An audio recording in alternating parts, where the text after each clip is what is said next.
1380 Holly Avenue is a newer construction. It's only a few years old. Very unusual house. This is the second time it's been on the market. Originally came on the market, I believe, in the mid threes, went down to around 3 million, and then expired, and now they have a new agent with a much more aggressive price. I think a value proposition now at 2.5 is very interesting, just with how much square footage there is there. Now, when you first drive up to the house, it's a very custom house. I'll tell you up front. It has some contemporary bent to it. Probably the most unusual design aesthetic of the house is that, of course, the garage is floating in the middle of it.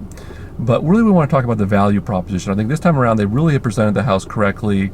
I think it shows great. There is a detached in the backyard. There's a pool and then a detached kind of studio area off this garage area, a secondary garage area. So I think it has all the pieces for somebody that maybe needs a lot of these sort of varied living situations, and then of course has your typical upstairs bedrooms, and then has some basement bedrooms.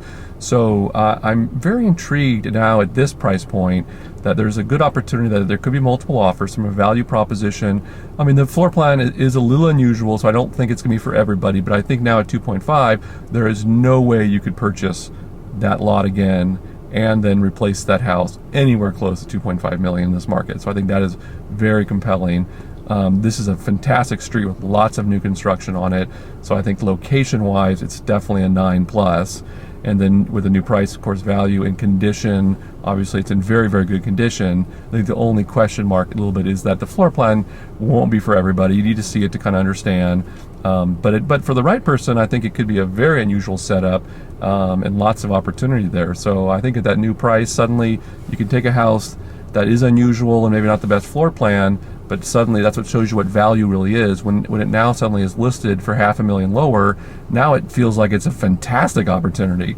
So remember that as buyers, that it's always value is always that interconnection between condition, floor plan, and price, and that creates obviously our value. So now this one definitely has some serious value. So I encourage you to go take a look at it. If you'd like to talk to me in particular about it, just let me know. It is represented by DeLeon Realty out of Palo Alto, and I'm David Troyer with Intero. Thank you.